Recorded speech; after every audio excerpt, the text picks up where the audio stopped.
Este es un mensaje del pastor John MacArthur, traducido y predicado en español para el mundo de habla hispana. Si es tan amable, tome su Biblia y veamos 1 Corintios capítulo 16. 1 Corintios capítulo 16. Ahora llegamos al último capítulo en este gran libro, y qué tiempo tan maravilloso hemos disfrutado al estudiarlo. Y ahora llegamos al capítulo de corona de todos, el que lo concluye. Y conforme estaba pensando en este capítulo, no pude evitar sino pensar que el apóstol Pablo debió haber tenido algún tipo de sentido del humor. Simplemente lo detecto de vez en cuando aquí, pero aquí es muy sutil.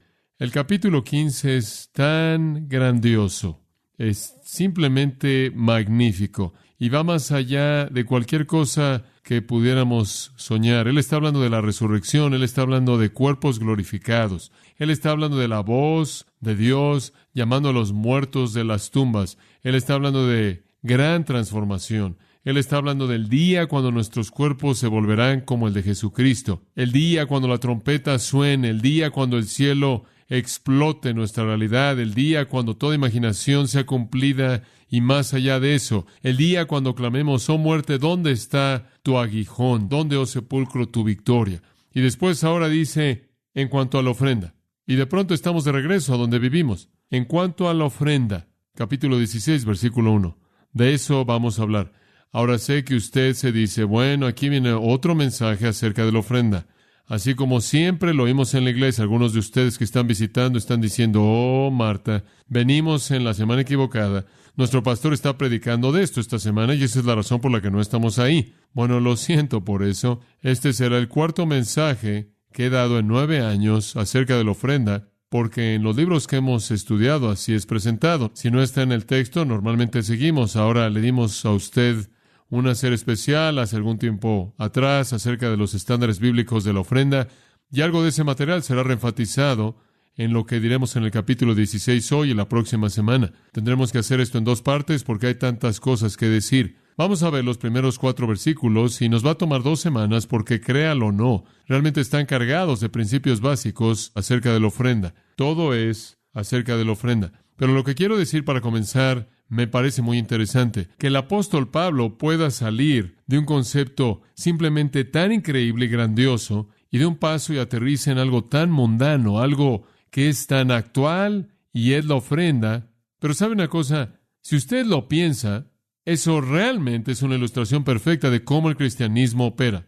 Todo vistazo que llegamos a tener de la gloria futura únicamente nos es dada para alentarnos a un sentido más profundo de compromiso, de responsabilidad aquí y ahora. Esa realmente es la esencia de todo este concepto de miradas escriturales en el futuro. La idea entera de ver hacia adelante es para hacernos responsables aquí y ahora. Por ejemplo, en 2 de Pedro, Pedro dice, viendo que ustedes saben todas estas cosas, viendo que entienden que el día del Señor viene y que la tierra se va a derretir y que los nuevos cielos y la nueva tierra y toda esta gloria está por venir, ¿qué tipo de personas deberían ser en toda piedad y vida santa? ¿Lo ve? Eso es lo que Pedro dice. Un vistazo al futuro simplemente trae una gran responsabilidad en el presente. Y cuando el Espíritu de Dios en el capítulo 15 nos muestra la realidad fantástica del día de la resurrección y el tiempo de la transformación y las cosas increíbles que Dios nos ha preparado, simplemente tiene un impacto tremendo en la manera en la que vivimos ahora, e inclusive en cómo usamos el dinero en la ofrenda. Digo, después de todo, si este cuerpo va a ser transformado y si vamos a dejar este mundo, este velo de lágrimas para pasar la eternidad en el cielo, no debemos preocuparnos demasiado por invertir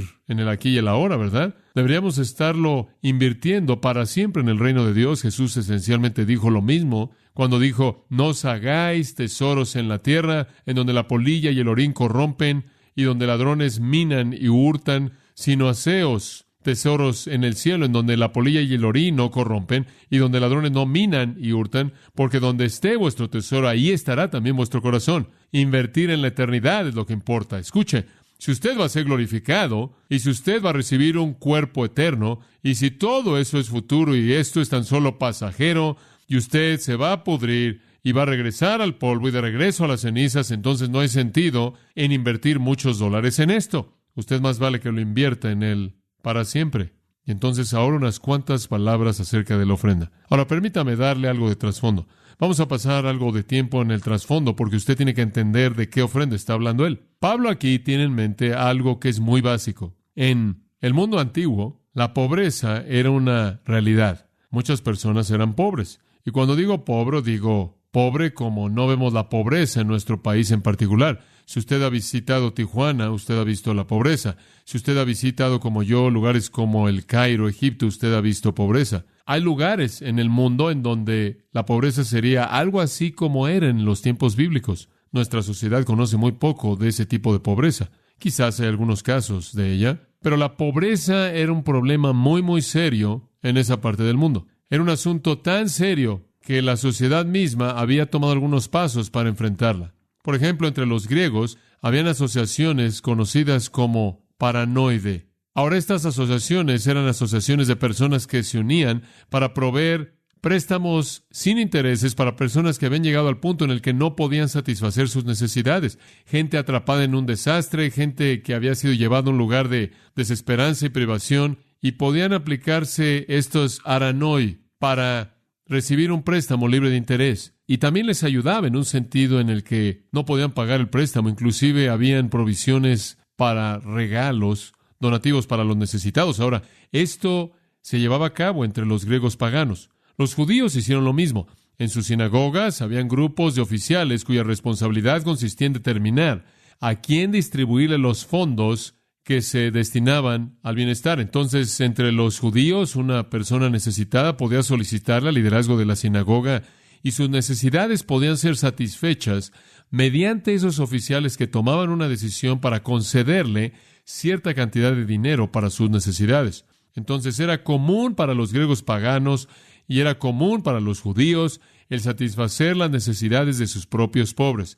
La iglesia ciertamente no podía hacer algo menos que eso, si iba a mantener su posición, si iba a poder defender su teología del amor, ciertamente no podía hacer algo menos que la sociedad. No estamos en una situación diferente en la actualidad, estamos en una sociedad en donde el gobierno cubre eso. Y me temo que con mucha frecuencia la iglesia titubea demasiado para hacer lo que necesita hacer para satisfacer sus propias necesidades y las de su propia gente. Creo que a veces nos aprovechamos de la oportunidad del gobierno en donde deberíamos estar dando en el nombre de Jesucristo. Y creo que en nuestra sociedad estamos muy afortunados porque podemos esperar realmente hasta el extremo, si realmente hay un extremo, porque el gobierno provee, y eso está bien. Si el gobierno escoge hacer eso, pero en donde el gobierno no puede proveer y ese extremo va más allá de ese punto, tenemos que estar listos y dispuestos para compartir. Ahora, quiero que entienda usted que esta situación de pobreza había sido traída al ministerio de Pablo y había traído un compromiso muy fuerte. Cuando Pablo comenzó inicialmente su ministerio, él fue llamado por el Señor Jesús, pero más adelante él visitó Jerusalén y él en cierta manera recibió una comisión oficial por parte de Pedro, Jacobo y Juan. Este Jacobo siendo diferente que el que encontramos en los Evangelios. Este era la cabeza de la iglesia de Jerusalén, el medio hermano de Jesús mismo. Pero estos tres hombres, según Gálatas capítulo 2, versículo 9, se reunieron con Pablo cuando él iba a ser enviado con Bernabé y le dijeron: los comisionamos para ir a los gentiles. Y después dijeron esto en Gálatas 2:10, solo que recordáramos a los pobres lo mismo que también fui diligente en hacer. Ahora, cuando Pedro y Jacobo, un líder en la iglesia, y Juan comisionaron a Pablo y a Bernabé, les dijeron: acuérdense de los pobres. En otras palabras, va a tener que haber algún tipo de ministerio social en tu predicación para que te oigan el evangelio, en muchos casos. Vamos a tener que alcanzar a algunas personas que tienen necesidad, y entonces fueron instruidos desde el principio mismo, antes de que inclusive salieran en su primer viaje misionero, a acordarse de los pobres. Y Pablo dijo: esto lo hice y es verdad. Y aquí él está en el capítulo 16 de 1 Corintios, recolectando dinero, observen, para los santos. ¿Qué santos? Eso es muy claro. Los santos en Jerusalén, al final del versículo 3. Les enviaré para traer su liberalidad a Jerusalén. ¿Y por qué? Porque hubo una abundancia de cristianos pobres en Jerusalén. Hubo un problema real de pobreza y entonces Pablo está recolectando una ofrenda para llevarla a los santos pobres en Jerusalén. Le tomó más de un año recogerla. Al final de su tercer viaje misionero, él estuvo en la ciudad de Corinto recogiendo por última vez por parte de los corintios esta ofrenda. Y en ese momento, al final de su tercer viaje, mientras que él estuvo en Corinto, él escribió el libro de Romanos. Y al final del libro de Romanos, esto es lo que él dijo en el capítulo 15, versículo 25. Pero ahora voy a Jerusalén ya se va de Corinto, él ya ha recogido la ofrenda que él está pidiendo en 1 Corintios 16, ya para cuando él escribe Romanos. Él dice, ahora tengo esta ofrenda y ahora voy a Jerusalén para ministrar a los santos, porque les agradó a los de Macedonia y Acaya. Eso habría involucrado a Corinto y a Tesalónica y a Filipos y a Berea, algunas de esas ciudades, hacer cierta contribución para los santos pobres que están en Jerusalén. Les agradó ciertamente y son deudores. No es solo cuestión de placer, también es una deuda que tienen. En otras palabras, estos cristianos gentiles deberían enviar a los santos pobres. ¿Por qué? Porque si los gentiles han sido hechos participantes de sus cosas espirituales, su deber también consiste en ministrarles cosas carnales.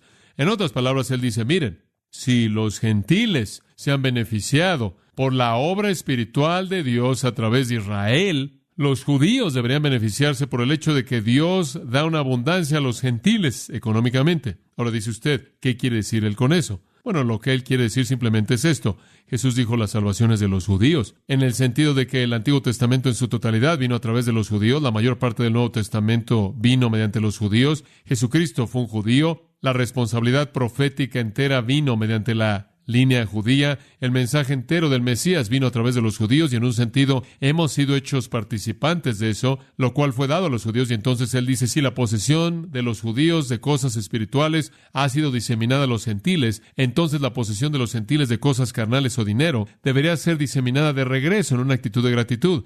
Y entonces él dice, estoy llevando esta ofrenda como una ofrenda de gratitud a los judíos para satisfacer su necesidad extrema. Este punto, y entonces ese realmente fue su plan. Entonces aquí está. Él no ha llegado aún a Corinto, él todavía no ha escrito el libro de Romanos, pero para cuando llegue a Corinto y lo escriba, él va a escribir esto para llevarlo a los judíos de Jerusalén. Y por cierto, él había recogido dinero de Acaya, Macedonia, como también de Asia Menor, lo cual sería Éfeso y algunas otras ciudades que él había tocado ahí. Entonces, él aparentemente tenía una cantidad bastante sustancial. De hecho, en el versículo 4 él dice, si no es lo suficientemente grande, no lo voy a acompañar. Y él lo acompañó, lo cual significa que debió haber sido una cantidad tremenda de dinero. Ahora, ¿por qué es que los santos en Jerusalén eran pobres? Aquí hay una pequeña mirada histórica. Creo que nada en la Biblia afirma por qué fueron pobres, pero tomé un poco de tiempo para estudiar eso, porque es algo que me interesa, y descubrí quizás 4 razones por las que eran pobres en Jerusalén. Número 1, Jerusalén fue una ciudad pobre para comenzar. Creo que pensamos de Jerusalén en los tiempos de Salomón como rica, y es cierto, lo fue, pero en el tiempo de Jesús y Pablo no lo fue. No fue una ciudad en particular rica, fue una ciudad pobre. Los historiadores nos indican que así fue, no solo eso, sino que estaba sobrepoblada porque se volvió una meca religiosa tan importante y la gente venía y muchos se quedaban y como consecuencia proveyó cierto agotamiento de la economía y como consecuencia contribuyó a que hubiera cierta sequía en la economía de la ciudad. Y para empeorar aún más las cosas, cuando el tiempo de las festividades llegaban, literalmente se ahogaban en gente, tantos como 1 millón o 2 millones de personas adicionales podían llegar ahí para los tiempos de las festividades. Y entonces siempre hubo un agotamiento de los recursos de Jerusalén. Y en esos días Jerusalén dependía mucho de lo que enviaban los judíos que viajaban al extranjero y producían grandes fortunas y enviaban de regreso dinero como un beneficio que debía diseminarse entre los pobres y contribuía al templo. Entonces fue una ciudad pobre y hubo una gran necesidad de esos judíos que habían ido al extranjero para que enviaran grandes cantidades de dinero de regreso, lo cual de hecho no ha dejado de suceder, inclusive en la actualidad, todavía lo hacen. Los judíos por todo el mundo son grandes promotores de Jerusalén, grandes patrocinadores de Jerusalén en la actualidad. Y bueno, entonces así fue.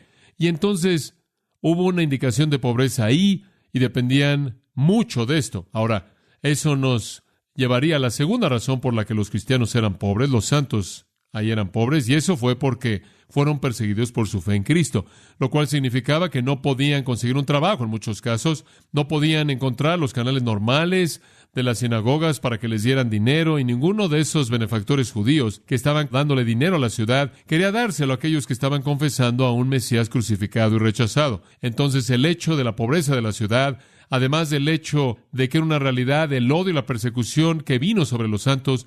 Y si usted duda eso, lo único que tiene que hacer es leer a lo largo del libro de los Hechos, hasta el capítulo 8, leer 2 de Tesalonicenses 2:14, lo cual afirma la persecución. Y esas dos cosas habrían traído cierta cantidad de pobreza en la iglesia. En tercer lugar, cuando la iglesia nació en el día de Pentecostés, nació en un momento cuando la ciudad literalmente estaba explotando de gente. Y sin duda alguna, muchas de las personas que recibieron a Cristo en esos primeros días fueron peregrinos de otras ciudades. Pero cuando se convirtieron en cristianos, nunca se fueron. Se quedaron porque esta era la iglesia. Y después vivieron en los hogares de otros cristianos. Algo se les tenía que proveer y entonces hubo un agotamiento inmediato de los recursos de la iglesia. En Hechos capítulo 2 dice que tenían todas las cosas en común y cuando alguien tenía una necesidad, alguien más la satisfacía. Bueno, después de un tiempo esto se volvió difícil. Para cuando usted llega al cuarto capítulo, es evidente que se les acabaron ahora los recursos al punto en el que están teniendo que vender sus propiedades. Y entonces en el cuarto capítulo usted tiene a alguien como Bernabé que vende su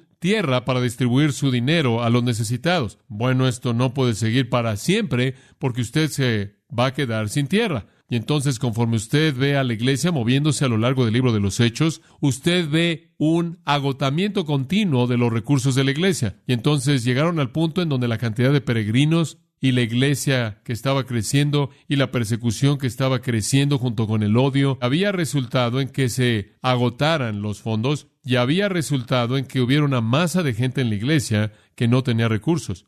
En cuarto lugar, otra razón por la que creo que eran pobres era porque, según Hechos 11:27, hubo un hambre en la tierra. Y esta hambre duró durante 4 años.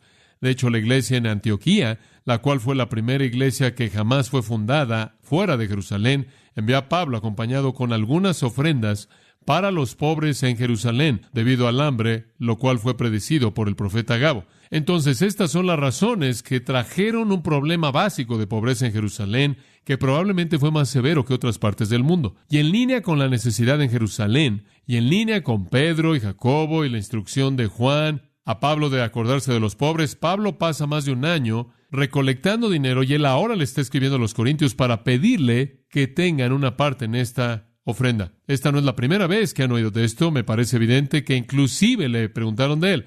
Esa es la razón por la que él comienza diciendo en cuanto a la ofrenda. Ahora, recordará usted que cuando comenzamos inicialmente a estudiar 1 Corintios, le dije que 1 Corintios es escrita en respuesta a una carta por parte de los corintios preguntándole acerca de muchos de estos asuntos. Y entonces él está respondiendo a sus preguntas acerca de lo que deben hacer en la ofrenda, cómo debemos recoger este dinero. Y lo que Pablo realmente hace con eso es que él les da instrucción que presenta principios para toda la historia de la iglesia, para que la iglesia sepa cómo debe estar recibiendo de la mejor manera sus fondos. Ahora, estos no son mandatos dados por Dios, pero estos son patrones dados por Pablo, los cuales creo que forman una muy buena base para la ofrenda de la iglesia, inclusive en la actualidad. Entonces, ellos sabían de esto, y es otro de los temas. Hay una división clara en el 16, y él pasa a este tema, acerca del cual, sin duda alguna, habían hecho preguntas. Ahora, Pablo dice, quiero que recojan esta ofrenda y finalmente voy a unir todo y voy a llevarlo y se lo voy a entregar a los judíos en Jerusalén. Y eso es precisamente lo que él hizo. Después de muchos años, él dice en Hechos 24:17, ahora estoy trayendo limosnas a mi nación. Finalmente, después de todos estos años de recoger, más de un año, y pudo haber sido inclusive más que eso, de estar recogiendo estas cantidades de dinero. Ahora, permítame añadir un pensamiento. No es solo sociológico lo que Pablo está haciendo, también es teológico. Pablo sabe esto. Hay una dicotomía básica entre los judíos y los gentiles, ¿verdad? Y se remonta a mucho tiempo atrás. Hay una enemistad básica y una hostilidad. La iglesia de Jerusalén es judía. La iglesia gentil en Asia Menor, Acaya, Macedonia, Galacia, otras partes del mundo, esta es gentil. Ahora, Pablo en su corazón siempre tiene esta pasión consumidora por ver el cuerpo de Cristo que se convierta en ¿qué? En uno. Él escribe en Efesios 2 acerca de la unidad del cuerpo, acerca de que ellos también se volvieron un nuevo hombre, como también el muro de separación se ha derribado. Él quiere que el judío y el gentil sean uno. Él no quiere ni esclavo ni libre, ni hombre ni mujer, ni judío ni gentil, sino que todos son uno en Cristo y quiere que esto sea una realidad. Y él se da cuenta de que quizás hay una manera en la que él puede hacer eso. Y él en un sentido puede cubrir o alcanzar dos cosas en un acto. no solo aliviar las necesidades económicamente de la iglesia en Jerusalén, sino en un acto abrumador de amor, este dinero de los gentiles va a contribuir mucho en solidificar la unión. Por ejemplo, si hay alguien que yo conozco que tiene una necesidad, mi acto por satisfacer esa necesidad no solo es sociológico, sino invariablemente adquiere una respuesta de amor. Esto es sin duda alguna lo que sucede cuando usted está buscando a alguien en necesidad, busca ayudarle, siente el sentido de corresponderle a usted. En una ocasión tuve la oportunidad de conocer a alguien que tenía una necesidad. Recientemente necesitaban cierta cantidad de dinero y yo les di esa cantidad de dinero y sus respuestas simplemente fueron lágrimas, en primer lugar, y después dijeron, ¿te molestaría si te abrazara? Y yo dije, no me molestaría, lo acepto, sí. Y entonces esta persona me dio un abrazo de amor.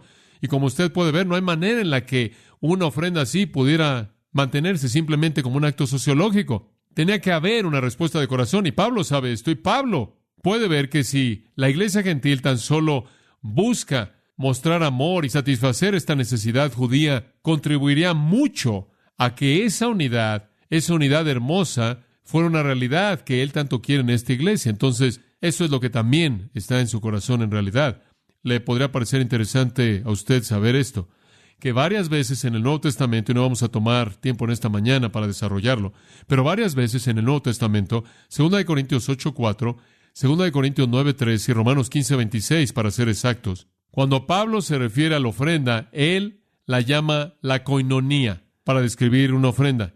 Y la palabra koinonía significa ¿qué? Comunión. Pero para él es inseparable. Usted no puede compartir dinero sin compartir la comunión. Y entonces eso es lo que él ve. Conforme él lleva esta ofrenda a los cristianos judíos por parte de las iglesias gentiles, una gran oportunidad para que ellos puedan devolver una gran deuda espiritual en un acto de amor abrumador. Y esa es la razón por la que en el versículo 4 él dice, si no es lo suficientemente grande, no voy con ello. Me va a dar vergüenza. Ahora comencemos a ver los principios bosquejados aquí para recibir la ofrenda. Y creo que serán muy prácticos. Y sabe una cosa, me metí tanto en esto en esta mañana que solo terminé 2 puntos. Y no sé cuántos finalmente incluí ahí en su bosquejo ahí, probablemente 6 o 7.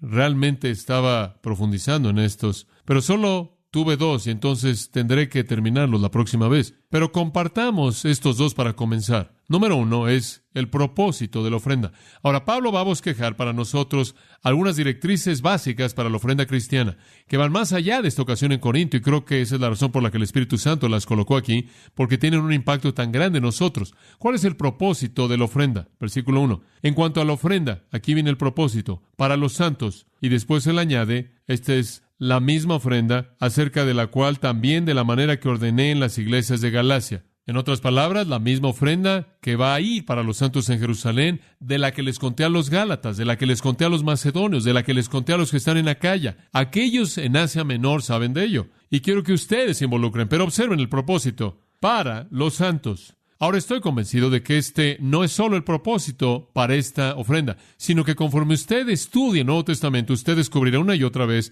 que el propósito primordial de todas las ofrendas era que regresara a la iglesia.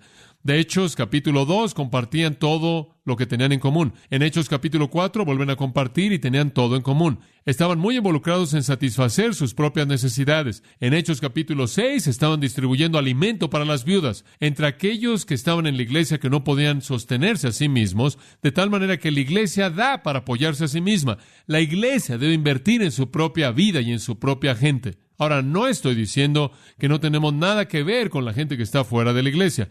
En Gálatas, el apóstol Pablo dice que debemos hacer bien a todos los hombres, especialmente a aquellos que son de la familia de la fe, pero debemos hacerle bien a todos los hombres. Y la historia de Lucas, capítulo 10, la historia del buen samaritano, quien hizo el esfuerzo por ministrar a un judío que estaba en una cultura diferente y en una religión diferente y en una situación totalmente diferente, como me parece que se indica que hay ocasiones cuando Dios quiere que hagamos bien a aquellos que no son de la familia de la fe. Dios quiere que hagamos bien a aquellos que están sangrando en el camino, sean quienes sean. Pero el punto de Pablo aquí es que la responsabilidad primordial de la iglesia es asegurarse de que financia sus propias necesidades. Eso es básico. Ahora observe también que no es una iglesia local financiando únicamente esa iglesia local, sino una asamblea local aquí en Corinto, cubriendo las necesidades de otra asamblea local en Jerusalén. De tal manera que la iglesia, cuando realmente es la iglesia y cuando entiende lo que es universalmente, satisfacerá sus necesidades en cualquier lugar,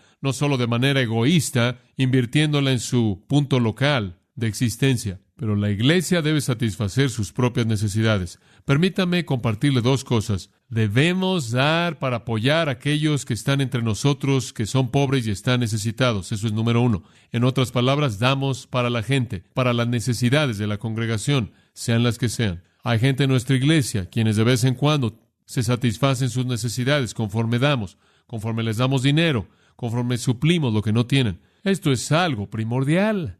La iglesia en ese día, de hecho, tenía una gran ventaja por encima de nosotros. No tenían las cosas como las tenemos, edificios y todo tipo de complejidades que tenemos en la actualidad. Creemos que Dios ha guiado a su iglesia en la actualidad como es. Pero en esa época, el dinero era dirigido de manera específica de regreso a las vidas de la gente para satisfacer sus necesidades físicas, para satisfacer sus necesidades espirituales. Así como la ofrenda de Pablo no solo fue un acto de bienestar social con la economía en mente, sino que fue un acto de unir, de traer unidad y amor, y entonces debemos dar dinero que pueda ser usado no solo para satisfacer lo físico, sino también lo espiritual. Cuando usted da su ofrenda en Grace Church, algo de esta ofrenda se usa para satisfacer las necesidades de gente que no tienen lo que necesitan, las necesidades básicas de la vida, y algo de esto va a regresar a usted, porque va a proveer salones de clases, aulas, libros, maestros y oportunidades para que usted crezca espiritualmente. Va a proveer ministerios para usted, y ese es el área primordial sobre la cual la iglesia tiene responsabilidad, la responsabilidad de cubrir. El compartir en realidad y la unidad real llegarán al punto en donde finalmente se resuelven a sí mismas en el dar dinero. En Hebreos 13:16 dice, hagan bien y compartan, porque con tales sacrificios se agrada a Dios. Y Jesús dijo, en Hechos 20:35 se registra que Jesús dijo, más bienaventurado es que dar que recibir. Una verdad cristiana básica. Debemos dar para apoyar a aquellos que tienen necesidad en la iglesia. Ahora, eso simplemente es básico. Lo que usted tiene debe estar disponible para cualquier persona que tiene necesidad de ello. Y hablaremos la próxima semana de cómo funciona esto conforme llega a la iglesia y es distribuido, porque eso es cubierto por él en el segundo versículo. Pero permítame llevarle un segundo pensamiento bajo este punto. Damos para apoyar a la iglesia, no solo a la gente, sino también a sus líderes. No en esta ocasión, sino en otras ocasiones, el apóstol Pablo recibió ofrendas para sí mismo. Por ejemplo, en el 4º capítulo de Filipenses, Pablo responde a los filipenses al agradecerles por la ofrenda que le dieron. Él dice en el versículo 15, ahora vosotros filipenses saben que al principio del Evangelio, cuando partí de Macedonia, ninguna iglesia compartió conmigo con respecto a dar y recibir, más que solo ustedes. Pero inclusive en Tesalónica, una y otra vez, ustedes contribuyeron para mi necesidad. En otras palabras, Pablo dice, me dieron dinero, me apoyaron, y él tuvo todo derecho de eso como un líder en la iglesia. Acompáñenme a 1 Corintios 9 por un momento. Realmente no me siento incómodo predicando acerca de esto porque está aquí en las Escrituras. Y quiero que usted entienda cuál es el principio acerca de apoyar a aquellos que están en el liderazgo en la iglesia. Por cierto, yo no tengo un motivo aquí velado, quiero que usted lo sepa. La iglesia ya me da demasiado. En una ocasión le pregunté a un anciano por qué me dan tanto y dijeron, porque siempre estás hablando de administración, entonces queremos ver cómo lo haces. Entonces creo que eso es apropiado. Capítulo 9, versículo 1 dice, no soy apóstol, no soy libre, no he visto a Jesucristo nuestro Señor, no son vosotros mi obra en el Señor. Y observen, él dice, yo soy apóstol, y si soy apóstol, entonces observe el versículo 4. No tenemos derecho de comer y beber, no tengo derecho de comer y beber, no tengo derecho de tener una hermana como esposa, como los otros apóstoles. En otras palabras, tengo el derecho de comer y beber, tengo el derecho de tener una esposa, tengo el derecho de tener ahí a gente que me acompañe y ministre conmigo, tengo un derecho, Bernabé y yo, de dejar de trabajar para que podamos cumplir con este trabajo, porque si tengo un derecho como apóstol de comer y beber y tener una familia, si así lo diseña Dios, y si tengo un derecho de tener un grupo de personas que vayan conmigo, que dependen de mí, si tengo un derecho de dejar de trabajar para predicar, entonces alguien va a tener que pagarme. Él dice en el versículo 7, ¿quién va a la guerra a expensas suyas? ¿Usted conoce algún soldado que tiene que levantar su propio dinero para pelear? ¿El gobierno le paga? ¿Quién planta de la viña y no come su fruto? ¿Quién alimenta un rebaño y no bebe de la leche del rebaño? Inclusive Moisés dijo en la ley, no pondrás bozal al buey que trilla, mientras que está trillando el grano. Si quieres que el buey realmente trille el grano, déjalo comer un poco conforme avanza. Y entonces lo que él está diciendo aquí es un principio básico. Versículo 11. Si hemos sembrado cosas espirituales, ¿es algo grande si cosechamos cosas carnales? En otras palabras, si les dimos alimento espiritual, entonces necesitan proveernos como devolución. Entonces la iglesia tiene dos responsabilidades. Tiene la responsabilidad de dar para satisfacer las necesidades de la gente y de su liderazgo. Ahora observe otro versículo. 1 Timoteo 5:17. Esto es muy interesante. Dice, los ancianos que gobiernan bien sean dignos de doble honor, mayormente los que trabajan en predicar y enseñar. Ahora, aquí usted tiene otro versículo que trata con la manera en la que se financia el ministerio. Los ancianos, anciano es un sinónimo para pastor, anciano, obispo o presbítero, cualquiera de esos términos. Los ancianos de la iglesia, aquellos que son los maestros y los líderes que gobiernan, dice, los ancianos que gobiernan bien sean tenidos por dignos de doble honor, mayormente los que trabajan en predicar y enseñar. Ahora observe algo. Hay ancianos en la iglesia, algunos de ellos gobiernan bien, lo cual significa que puede haber diferencias en cuán eficazmente ministran. Y algunos de aquellos que gobiernan bien trabajan en predicar y enseñar, especialmente de manera fuerte o dura.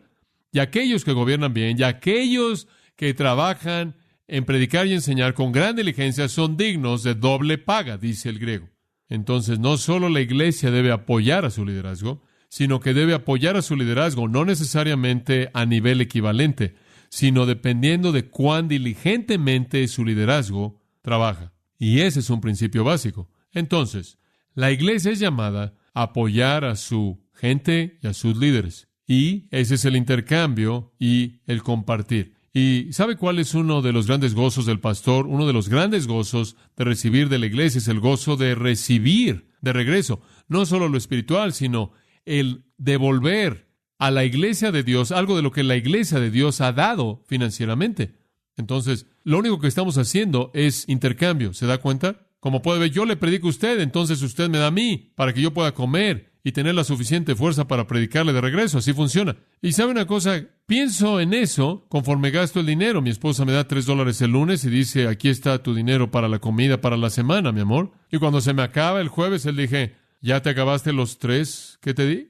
Yo le digo, necesito 2 más. Entregué mi pequeño $1 o mis $2 para la comida y me di cuenta de que la comida, esa comida que me estoy comiendo, es comida que ustedes me han comprado para que yo pueda tener la energía para hacer lo que Dios me ha llamado a hacer, para darles el alimento que sale de la palabra de Dios.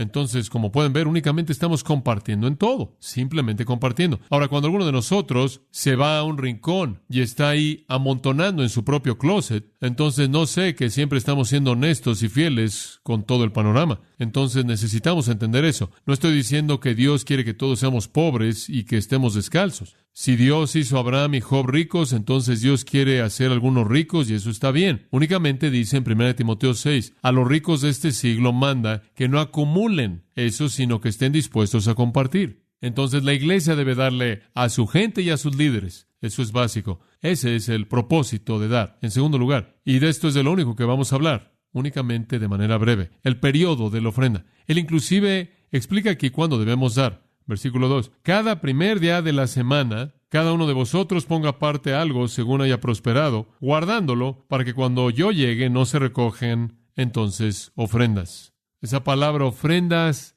ahí es la misma que la palabra en el primer versículo. Labia significa algo opuesto a un impuesto, algo opuesto a una cantidad prescrita. No quiero ninguna de esas ofrendas cuando venga, porque todo debe ser cubierto el primer día de la semana. Ahora, el día normal en el que la iglesia se reunía era el primer día. ¿Sabía usted eso? Siempre ha sido así. En Juan capítulo 20 es donde todo comenzó. La gente dice, ¿cómo es que nos alejamos del día de reposo? ¿Cómo llegamos al domingo? Bueno, aquí está, en Juan 20:19 dice, el mismo día, al atardecer, este es el día de la resurrección, cuando Jesús resucitó, siendo el primer día de la semana en donde los discípulos se congregaron por temor de los judíos. Vino Jesús y se puso de pie en medio de ellos. El primer servicio post-resurrección se llevó a cabo en el día de la resurrección, domingo, el primer día de la semana. Bueno, ese se convirtió en un día tan grande, un día tan glorioso, el día de la resurrección, que eso se convirtió en el día estándar. Y usted pasa al mismo capítulo, en el versículo 26, y 8 días después,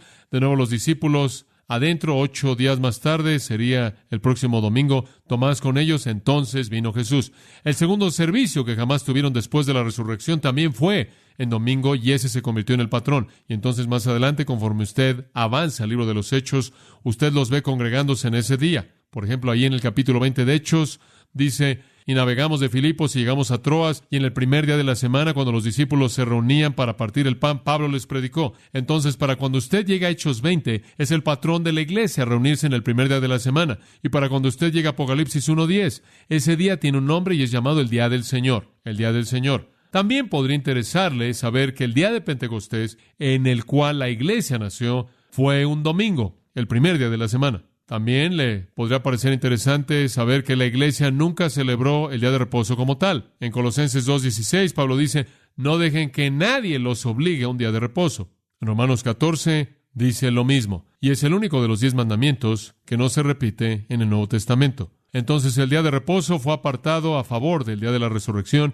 y la iglesia debía congregarse en el primer día, y esa es la razón por la que él dice lo que dice aquí: en el primer día de la semana, cada uno de vosotros ponga aparte algo. Ahora dice usted: bueno, ¿por qué? ¿Por qué en el primer día de la semana? Porque ese es el día de adoración, y la manera en la que usted usa el dinero está ligado de manera inseparable con la profundidad de su adoración. Yo conozco a gente que dice: bueno, tú sabes cómo lo hago, yo me espero hasta el final del año, en diciembre, ya determino todo y después les doy un cheque muy grande. Eso no es lo que Dios quiere. Eso realmente es desobediencia a este principio, porque, como puede ver usted, únicamente está tratando con la administración de su dinero una vez al año, y Dios quiere que usted trate con ello. ¿Con qué frecuencia? Semanalmente, cada semana. ¿Se da cuenta usted de que la manera en la que usted usa el dinero y cómo yo uso el dinero es un barómetro de mi espiritualidad? Realmente lo es. De hecho, escuche esto. En el libro de Lucas, en el capítulo 16, y este es el versículo que realmente habla a mi corazón, el versículo 11 dice: por tanto, si no habéis sido fieles con el dinero injusto, ¿quién os encomendará las riquezas verdaderas? Hombre, qué versículo. En otras palabras, él dice: MacArthur, si no eres fiel en cómo usas el dinero, nunca te voy a dar gente. No te voy a encomendar las riquezas verdaderas, almas, si no puedes usar bien los dólares. Como puede ver, la manera en la que usted usa su dinero va a tener mucho que ver con la manera en la que Dios lo usa usted con su pueblo. Y después él pasa a decir: no podéis servir a Dios y ¿qué? El dinero. Entonces hay muchos cristianos que necesitan darse cuenta de que quizás la razón por la que no están teniendo un gran ministerio espiritual es porque realmente no han enfrentado el área financiera de su vida. Conozco un hombre que está totalmente fuera del ministerio, por ninguna otra razón que eso. Él podía predicar con lo mejor, él podía guiar con lo mejor, una personalidad fantástica, un hombre muy amado. Él está fuera del ministerio debido a esa razón, y solo esa razón. No podía manejar el dinero. Y él no tenía credibilidad, y Dios no le iba a encomendar las riquezas verdaderas.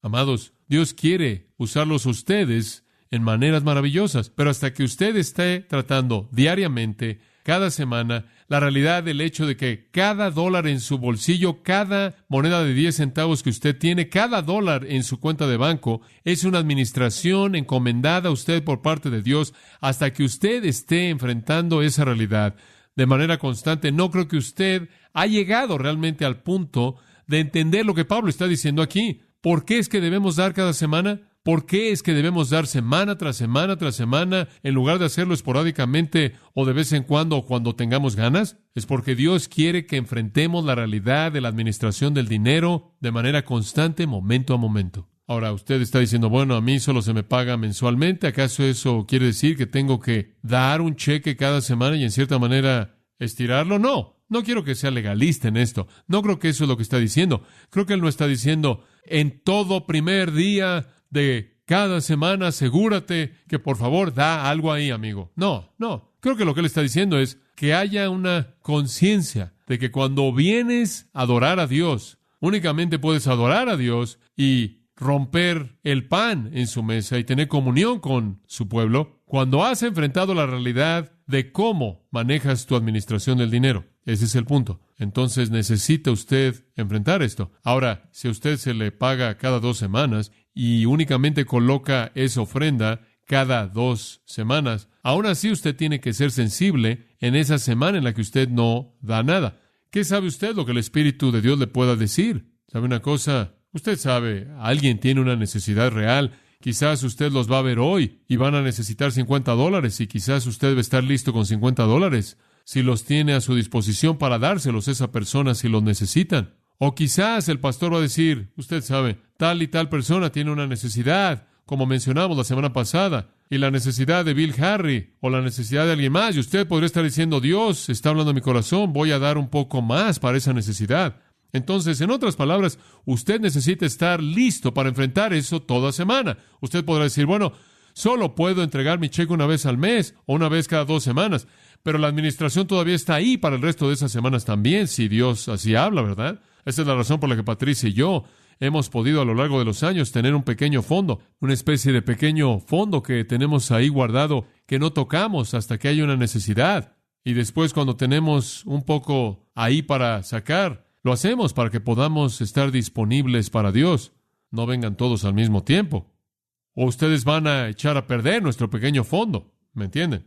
Pero esas son cosas que usted tiene que enfrentar a nivel constante y usted tiene que estar listo, inclusive en la semana en la que usted no está dando, en el momento en el que no está metiendo ese cheque en la ofrenda, para ser sensible a lo que el Espíritu de Dios está diciendo, para estar enfrentando ese asunto, si no es por nada más que decir, Dios, esta fue una semana en la que mi administración hablaría bien de mi compromiso. Y sabe una cosa, como se da cuenta, no es solo el dinero que usted da, es el resto del dinero también que debe ser encomendado como una administración. El propósito de la ofrenda es apoyar a la iglesia, la gente y los líderes, y después, más allá de eso, ayudar a cualquier persona que usted ve en el camino que está sangrando y tiene una necesidad, sea cristiano o no, y el periodo para la ofrenda es el primer día de la semana. Ese es el único momento en el que recibimos una ofrenda aquí, no el miércoles y otras ocasiones, a menos de que haya alguna necesidad especial de un misionero o alguna necesidad en el momento, pero la ofrenda regular se lleva a cabo en el día del Señor, porque eso es lo que hacían en ese entonces.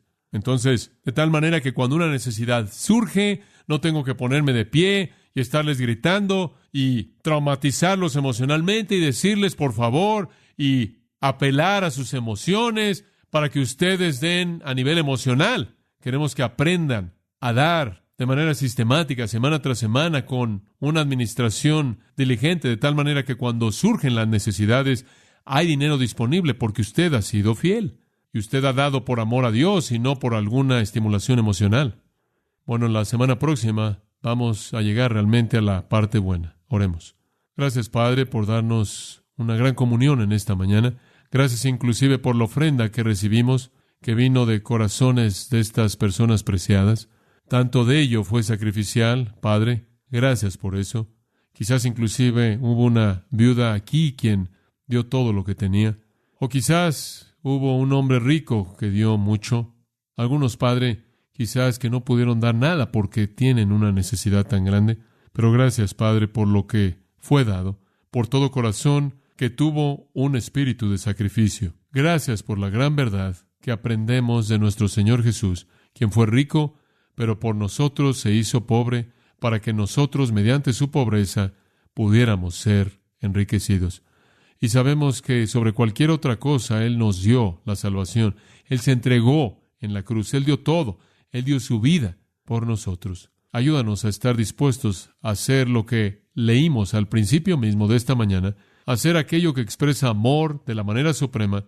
Ninguno tiene mayor amor que que el que ponga su vida por sus amigos.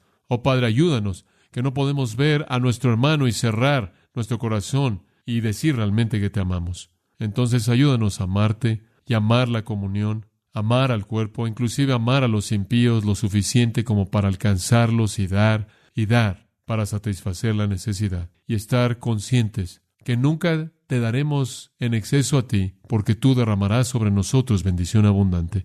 Ayúdanos a ser dadores alegres. Gracias, Padre, por el aliento de tu palabra a nosotros, en el nombre de Jesús. Amén.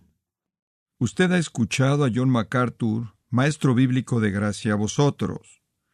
Para más información y acceso gratuito a todos los mensajes de John, así como una lista de libros incluyendo la Biblia de estudio, visite la página web en gracia.org. Gracia a vosotros y el pastor John MacArthur se reservan toda protección y derecho de autor bajo la ley que esté vigente. La información de derecho de autor está disponible en gracia.org, que incluye instrucciones para limitar la duplicación de este archivo digital. Gracia a Vosotros es una organización sin fines de lucro, dedicada a desarrollar recursos desde las enseñanzas del pastor John MacArthur, las cuales ofrecen la verdad de las Escrituras. Por otra parte, su apoyo en oración y sus donaciones al ministerio nos ayudan a lograr este propósito para equipar a miles de personas de habla hispana. Si desea hacer una donación o ofrenda, puede hacerlo utilizando su tarjeta Visa, Mastercard, Discovery o American Express, ingresando a gracia.org, y si vive en Estados Unidos o Puerto Rico, también puede llamarnos al 1-866-5-GRACIA, esto es, 1-866-547-2242. Recuerde, desde cualquier lugar puede ingresar a nuestra página web en gracia.org. Y de antemano, gracias por su apoyo.